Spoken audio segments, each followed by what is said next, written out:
চেয়েছিলাম আজকে কাজে বেরোবো। রমজান মাসের আজকে প্রায় 21 রোজা হয়ে যায় আমাদের সৌদি আরবে।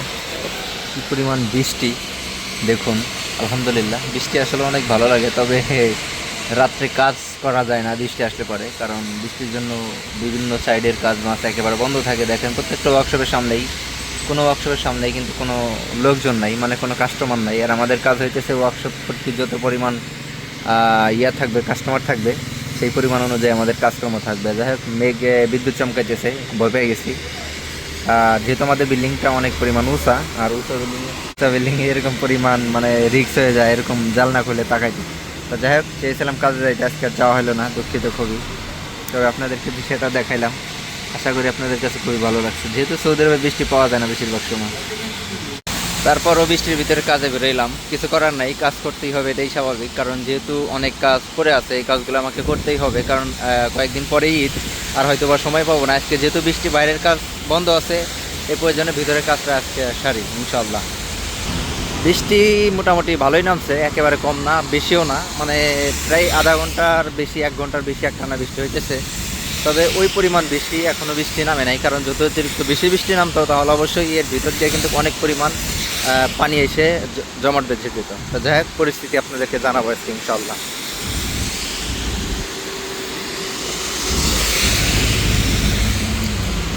এই মুহূর্তে রমজান মাসের আজকে আমাদের এখানে প্রায় আজকে 23 রোজা চলে। এখন বিকালের সময় হইতেছে প্রায় 5টা 4 বাজে। এই মুহূর্তে দেখেন ওয়েদার কেমন। আমি যদিও আকাশের পুরো ক্লিয়ার মেঘটা আপনাদেরকে দেখাইতে পারতেছি না, তবে আমি যে কথাটা বলতে চাচ্ছি এই মুহূর্তে বা চাইতেছিলাম, সৌদি আরবে পুরো সারা 12 মাসের ভিতরে এই একটা মাস শুধুমাত্র রমাদান মাসে অনেক পরিমাণ বৃষ্টি হয়, অনেক পরিমাণ ছায়া থাকে, যেটা মানে রোদ থাকে না একেবারে। এই যদি আমি একেবারে আকাশটা আপনাদেরকে দেখাই, যদিও ক্যামেরায় একেবারে পুরো আকাশটা গোলা দেখা যাইতেছে, তবে বাস্তবতা অন্যরকমের। দেখেন এই যে প্রচুর পরিমাণ মেঘ, পুরো আকাশ ভর্তি, চতুর্থ সাইড দিয়ে এরকম মেঘ।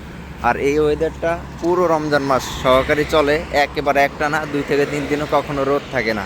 আর এই ক্ষেত্রে আমাদের জন্য রোজা অনেকটাই সহজ, কারণ আমরা রোজা থাকি। যদিও দিনের বেলা আমাদের রোজা থেকে কাজ করতে হয় না, তবে রাত্রেবেলাও যদি গরম পড়ে অনেকটা অস্থির লাগে রোজা থেকে। সারাদিন রাত্রে কাজ করা অনেক বেশি কষ্টকর। জানি না এটা কেন মহান আল্লাহ তাআলা এমন একটা সিস্টেম করে দিয়েছে আমাদের এই রমজান মাসে। অনেক দিন ধরে এরকম, অনেক দিন বলতে অনেক বছর ধরে, তবে এটাও চেঞ্জ হয়ে যাবে আস্তে আস্তে। দেখা গেছে এটা প্রাকৃতিকভাবে একটা আস্তে আস্তে দেখা গেছে 20 বছর, 50 বছর, 100 বছর পরে এই জিনিসটা চেঞ্জ হয়, আস্তে আস্তে চেঞ্জ হয়। তো এই মুহূর্তে আমরা আরও শীতের ভিতরে বেশি পৌঁছাইতেছি। হয়তো বা 200-400 বছর পর, 200-400 লাগবে না, হয়তো বা 50 বছর পর অথবা 100 বছর পর এই ওয়েদারটা চেঞ্জ করে এমন একটা সময় আসবে যে পুরোটা এরিয়া আপনার গরম থাকবে। তো এটা স্বাভাবিক। যাই হোক, আপনাদেরকে বিষয়টা দেখাইলাম। যারা বেশির ক্ষেত্রে বাংলাদেশে থাকেন তারা হয়তো বা এই ডিটেলসে জানেন না যে রমজান মাসের সৌদি আরবের ওয়েদারটা কেমন থাকে। মোট কথা বলতে গেলে পুরো 12 মাসের ভিতরে সব থেকে সুন্দর ওয়েদার থাকে এই রমজান মাসের 1 মাস। এটা আল্লাহ তাআলার রহমত। আলহামদুলিল্লাহ, সৌদি আরবে প্রায় আজকে 5-7 দিনের উপর হয়ে যায় একইভাবে বৃষ্টি নামতেছে। মানে বাংলাদেশে যে আষাঢ় মাসের বৃষ্টি নামে ঠিক সেরকমভাবে বৃষ্টি নামতেই আছে সমানে, প্রায় একেবারে 5-7 দিন ধরে। হালকা পাতলা একটু একটু, অনেক সময় বেশি, অনেক সময় কম, এই পরিস্থিতি চলতেছে। এখন প্রায় রাত 2টা-2:30 বাজে। সৌদি আরবে বিশেষ ক্ষেত্রে রমজান মাসে একেবারে রাত 2টা থেকে প্রায় 2:30 পর্যন্ত সবাই কাজ করে। তবে অনেক সময় শরিকার দোকানগুলা 2টার সময় বন্ধ হয়ে যায়। যেগুলো আনশরিকা মানে এমনি সাধারণ পাবলিকের দোকান, সেই সমস্ত দোকান কিন্তু প্রায় 2টা-2:30 পর্যন্ত খোলা থাকে। তাই হলো রমজান মাসে সৌদি আরবে কাজকর্মের সিস্টেম। অনেকে হয়তো বা জানেন না, বিষয়টা আপনাদেরকে বলে দিলাম। এখন এই যে দেখেন, একেবারে সাধারণত দিনের বেলা যে সমস্ত কাজ করলে সবসময় মানুষ থাকে, এই একই অবস্থা এখনও। সব দোকানে, প্রত্যেক দোকানে দেখবেন কাস্টমারের অভাব নাই। আলহামদুলিল্লাহ, পরের দিন সকালবেলা, এখন শুক্রবার, প্রায় 12টা বাজে, নামাজের টাইম হয়ে গেছে, জুম্মার নামাজের টাইম। আলহামদুলিল্লাহ, এখন ওয়েদার অনেক বেশি ক্লিয়ার। এই যে দেখুন, একেবারে ফ্রেশ। তবে ওই পরিমাণ রোদের তাপমাত্রা নাই। এটা আগে বলেছি যে আল্লাহ তাআলার রহমত এই রমজান মাসে একেবারে ঘেরা থাকে। শুধুমাত্র সৌদি আরব বিষয়টা এরকম না, অল পৃথিবীর সব জায়গায় একই অবস্থা। তবে আমাদের মুসলমান দেশের কিছু কিছু দেশে ঝামেলা চলতেছে, এগুলা নিয়ে কথা বলা আমাদের উচিত। কারণ আমরা যদি কথা না বলি, তাহলে আমাদের কথা না বলার জন্য আজকে হয়তো বা এরকম চুপ সে গেছে অল পৃথিবীর সবাই। তবে আমরা যারা সাধারণ মানুষ আছি, যেই সমস্ত দেশে বসবাস করি, দেখা গেছে যে একটা কথা বললে তাদের জন্য বিপদ হবে, তারা কথা না বলাই ভালো। কারণ যে কথা বললে কাজে লাগবে তাদেরই কথা বলা উচিত। যেহেতু আমরা মিডল ইস্টে থাকি, আর সৌদি আরব মানে মিডল ইস্টে যতগুলো দেশে আছে এগুলা আপনার গণতান্ত্রিক দেশ না, যার প্রয়োজনে আপনি চাইলেই যে কোনো কিছু বলতে পারেন না। সেই জন্য সতর্কভাবে থাকতে হবে, সবসময় ফেসবুকে পোস্ট অথবা একেবারে সরাসরি কথা না বলা কিংবা ওপেনলি বিভিন্ন রকমের থ্রেট বা কথাবার্তা না বলা সব থেকে ভালো। কারণ আমরা আসছি এখানে রাজনীতি করার জন্য না, বিশ্ব নিয়ন্ত্রণ করার জন্য আসি নেই। আমরা আসছি এখানে কাজকর্ম করার জন্য, সাধারণভাবে জীবনযাপন করার জন্য। তো যাই হোক, এখন মসজিদের সামনে যাই, সেই মসজিদের সামনে যাওয়ার পরে বিষয়গুলো আপনাদেরকে দেখাই। যেহেতু আজকে শুক্রবার, প্রত্যেকটা কারখানা বা প্রতিটা কাজের যে স্থান আছে সবগুলো কিন্তু বন্ধ থাকে সাধারণত। এমনিতেই একেবারে নামাজের একেবারে সময়টা এখন, যার প্রয়োজনে সব কিছুই বন্ধ।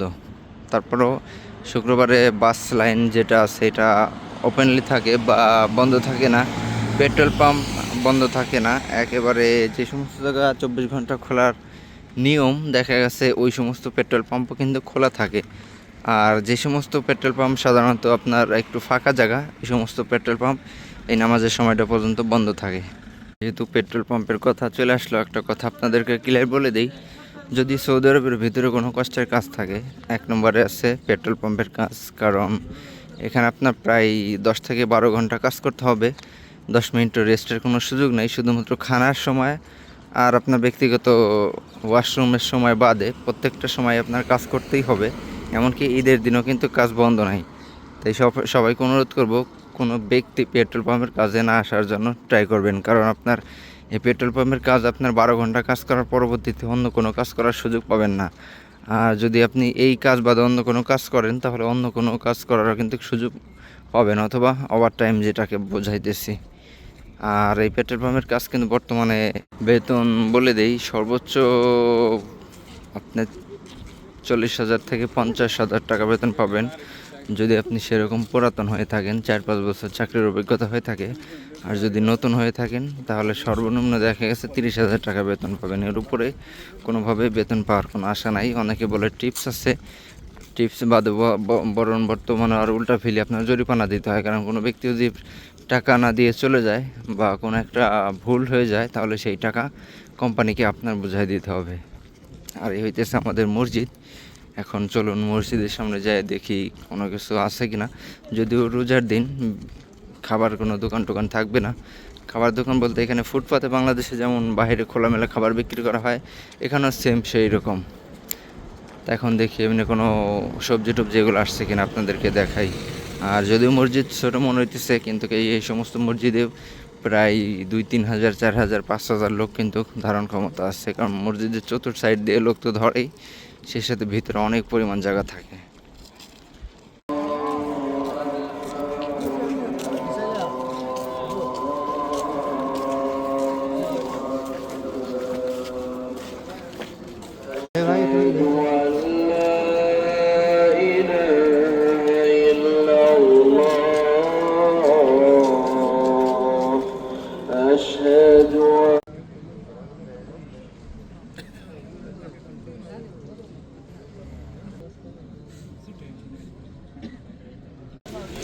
লোকজন আলহামদুলিল্লাহ অনেক বেশি, কিন্তু দুঃখজনক আজকে কোনো বাজার টাজার আসে নাই। হয়তো বা বলো যে এর কোনো ঝামেলার প্রয়োজনে বাজার আসে নাই। যদিও এখানে বাজার নিষিদ্ধ আমি অনেক আগেই বলছি, তারপরও ফাঁক ফোকর দিয়ে মানুষ করে, তারপরও আজকে এটা বন্ধ। সবজি বিক্রি করেন, নতুন করে আরও একবার বলি, যদি আপনি পুলিশের হাতে ধরা খান, সরাসরি পুলিশে ধরে না, এখানে বলো দেয় হানা দেয়ের পরবর্তীতে দেখা গেছে যে আপনার পুলিশ সাথে নিয়ে আসে, ওই অবস্থায় ধরা খেলে লাজিম আপনাকে দেশে পাঠাই দিবেই। লাজিম বলতে অনেকে হয়তো বুঝবেন না, 100% তখন আপনাকে দেশে পাঠাই দিবে যে কোনো একটা মামলা দিয়ে। ভবিষ্যতে কখনো আর আপনি সৌদি আরব আসতে পারবেন না। অথবা মামলা যদি একটু গাঢ় আকারে দিয়ে বসে, তখন কিন্তু মিডল ইস্টের কোনো রাষ্ট্রে আপনি আর যাইতে পারবেন না। শুরুতেই মসজিদের সামনে আসার সাথে এক বাঙালির কথা শুনে খুবই মায়া লাগছে। সে বলতেছে, ভাই আমি বাংলাদেশি, আমি দেশে যাবো, আমাকে কিছু সাহায্য করুন। কথাটি মনের ভিতরে এত পরিমাণ কষ্ট দিছে যা হয়তো বললে অনেকে বুঝতে পারবেন না। কারণ এই বিষয়টা যদি একবার নিজের সাথে তুলনা করেন, যদি আপনি সেশনের ভিতরে একবার পড়েন তাহলে আপনার কাছে কেমন লাগবে। যাই হোক, আমার যদি সামর্থ্য থাকতো তাকে সম্পূর্ণ হেল্প করে আমি দেশে পাঠিয়ে দিতাম, কিন্তু আমার ওই সামর্থ্য নাই।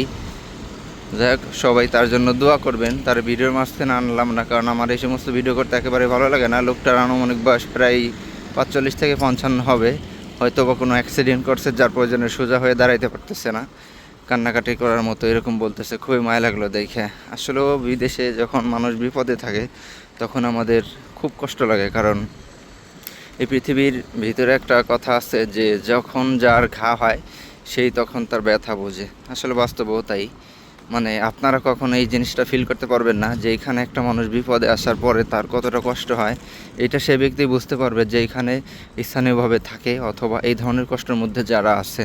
তা যাই হোক, সবাই সবার জন্য দোয়া করবেন যেন সবাই সুস্থ থাকে, ভালো থাকে, এরকম পরিস্থিতির ভিতরে যেন কোনো মানুষের পড়তে না হয়। খুবই কষ্ট লাগলো লোকটার কথা শোনার পরে। আর এমনিতেও লোকটা একটু বৃদ্ধ বয়সী লোক, ততটা সবল না। দেখার পরবর্তীতে মনে হইলো মসজিদের সামনে সাহায্য নিয়ে সে দেশে যাবে। আর বাংলাদেশে সৌদি আরব যখন একবার আসেন তখন যদি কাগজপাতি সব ওকে থাকে তারপরে কিন্তু আপনার দেশে যাইতে প্রায় টিকিট খরচ দিয়ে এটা ওটা দিয়ে প্রায় এবার হচ্ছে 1 লক্ষ টাকার প্রয়োজন। আর যদি লোকটা অবৈধ থাকে তখন কিন্তু তার মানে খুবই কষ্টকর, 1 লক্ষ 1.5 লক্ষ টাকার উপরে তার খরচ হয়ে যায় সৌদি আরব থেকে বাংলাদেশে যাওয়া অথবা যে কোনো রাষ্ট্রে থাকুক না কেন, কারণ এখানে অনেক রকমের ঝামেলার মধ্যে পড়তে হয়।